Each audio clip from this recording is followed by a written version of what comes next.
Pria 46 tahun asal Denpasar berbagi cerita bagaimana perjuangannya menyandang status orang dengan HIV atau ODIF sejak 15 tahun terakhir. Selain itu, sejak tahun 2010 hingga kini, dirinya mengaku rutin melaksanakan pemeriksaan ARV yang wajib dan mengkonsumsi obat setiap harinya.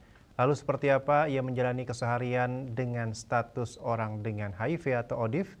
Berikut wawancara eksklusif rekan kami, Ari Wiratmaja dan juru kamera Indrawan.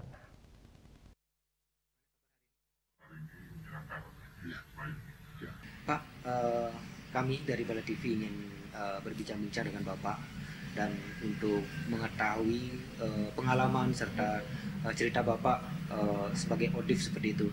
Pak, kalau boleh tahu, sejak kapan Bapak terinfeksi HIV? Awalnya saya tahu saya terinfeksi HIV mulai tahun 2008, kurang lebih sekitar 16 tahun saya terinfeksi HIV. Pada waktu itu saya tes, ternyata hasilnya positif. Akhirnya pada zaman itu saya belum melakukan pengobatan karena di zaman itu kalau kekebalan tubuh masih sehat belum diberikan obat dengan dokter. Akhirnya berselang mungkin setelah 2-3 tahun saya tes kekebalan tubuh, akhirnya dia menurun. Akhirnya dokter menyarankan untuk terapi obat, terapi ARV. Terapi ARV itu tujuannya adalah untuk mengurangi jumlah virus tidak berkembang biak lagi, seperti itu. Jadi kita bisa sehat dengan obat itu yang disarankan dengan dokter. Pada zaman itu obatnya itu yang diminum itu mengalami efek samping, karena tidak semua pasien cocok dengan obat ARV pada zaman itu.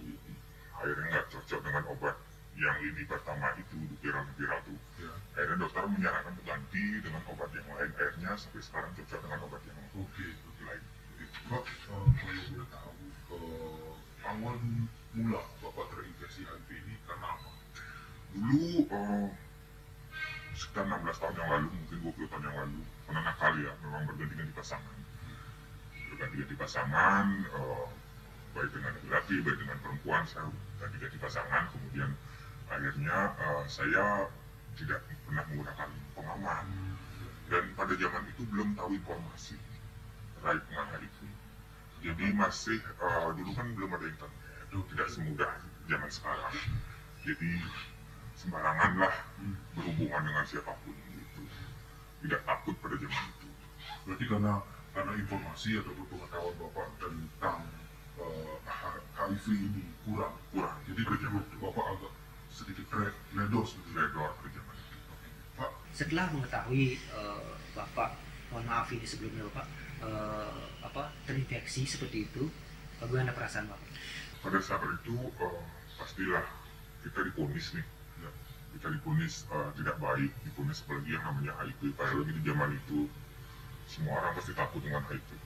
Gitu. Kita melihat orang HIV juga takut, apalagi kita terinfeksi. Pada sempat mengalami stres, tapi ada konselor yang mendampingi, memotivasi, mengarahkan, mendampingin bagaimana kita melewati masa-masa sulit seperti ini. Gitu. Pak, dengan status positif HIV seperti itu yang Bapak alami saat ini, terus ada nggak pengaruhnya untuk kehidupan Bapak sehari-hari, baik di lingkungan keluarga maupun di lingkungan tempat kerja dan lingkungan masyarakat umum sendiri? Untuk pengaruhnya, baik itu di lingkungan umum, tempat kerja, keluarga, sama sekali tidak ada pengaruh. Karena saya merasa sehat dan orang melihat itu sehat, bukan melihat gejalanya. Jadi penerimaan orang itu biasa-biasa saja. Gitu. Tidak ada diskriminasi, baik itu kerja, lingkungan, keluarga ada. Untuk aktivitas ataupun di keluarga seperti itu, seperti apa Bapak memberikan pemahaman terutama kepada keluarga yang ada di rumah bahwa saya ini baik-baik saja seperti itu? Dengan keluarga khususnya tidak pernah menanyakan dan tidak pernah tahu. Kemudian karena kan saya merasa masih sehat, dia nggak tahu, mereka nggak tahu. Sama sekali tidak pernah ada beberapa aja yang tahu, saudara satu atau dua orang yang tahu, tapi saudara itu tidak memberitahu ke saudara yang lain. Saya cukup dengan dia aja yang tahu. Baik, Pak, untuk saat ini apakah Bapak masih melakukan pengobatan? Untuk saat ini dari tahun 2010 saya melakukan pengobatan sampai sekarang. Itu ART namanya, obat antiretroviral virus itu. Obat ini sangat membantu buat saya. Karena kan saya selama ini dengan obat ini saya merasa sehat. Awalnya saya nggak pernah mau minum obat, tapi ngerasa kekebalan tubuh menurun. Tapi dengan minum obat ini untuk saat ini saya merasa sehat. Itu dalam sehari, Setiap hari setiap hari satu obat. Ya, setiap hari satu obat. Obat ini bekerja 24 jam untuk menekan diabetes. Jadi besoknya harus diisi kembali. Sekarang misal saya contoh minum jam 9 malam, jadi 9 malam ketemu besok itu saya minum. Begitupun seterusnya. Itu sudah berlangsung berapa bulan atau berapa tahun? Dari tahun 2010 sampai sekarang 2010. Ya, lumayan lebih dari 10 tahun. Pak, selain obat yang Bapak konsumsi sekarang, ada nggak terapi-terapi lain yang Bapak lakukan untuk meminimalisir gejala-gejala ini? Saya yakin dengan obat ini sudah bagus banget, nggak ada terapi-terapi lain yang saya lakukan, cuman saya menjaga pola hidup sehat aja. Mungkin olahraga ringan sedikit, makan yang sehat sedikit, gitu aja sih. Tidak ada terapi selain obat ARV yang saya lakukan. Pak, Bapak sebagai salah satu ODIF gitu ya, orang dengan HIV seperti itu. Tentu ada perasaan-perasaan yang berbeda yang dirasakan oleh orang umum. Apakah ada pesan tersendiri nggak Pak untuk masyarakat umum terhadap maaf sebelumnya dengan orang-orang yang terinfeksi HIV baik di keluarga, mungkin ada saran atau himbauan mungkin bahwa mereka itu tidak layak untuk diperlakukan diskriminasi? Baik dari saya sendiri sih, buat siapapun, buat dari lingkungan sekitar, masyarakat umum, HIV ini bukan penyakit yang menakutkan.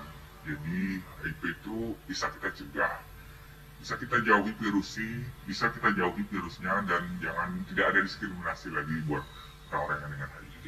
Saran mungkin Pak terhadap generasi-generasi muda ataupun pemirsa-pemirsa Bali TV agar terhindar dari virus ini. Oke, saya sebagai orang yang penderita HIV sudah lebih dari 15 tahun saya terinfeksi HIV. Pesan saya buat masyarakat baik pun generasi muda, hindari pergaulan bebas, kemudian lakukan pencegahan, cari informasi terkait dengan HIV, jangan sampai melakukan pergaulan bebas atau seks bebas. Pak, yang terakhir dari kami, Bapak sudah menikah sekarang? Belum. Berarti memang ada niat untuk menikah atau memang belum? Belum kepikiran untuk ke arah sana. Apakah ada rasa ketakutan, Pak? Tidak, saya tidak ada rasa ketakutan. Jadi istilahnya memang ada keinginan untuk berumah tangga, tapi belum. Baik, Pak, terima kasih banyak atas perbincangan, dan Bapak sudah bercerita banyak tentang bagaimana Bapak hingga akhirnya sebagai salah satu pengidap HIV seperti itu, dan juga pengalaman-pengalamannya yang Bapak hadapi selama ini. Dan semoga ini bisa menjadi pembelajaran untuk kita semua. Dan pemirsa Bali TV, sekian wawancara saya bersama dengan salah satu ODIF, seperti itu, orang dengan HIV/AIDS dari Denpasar, Aryo Remaja dan Indrawan, Bali TV.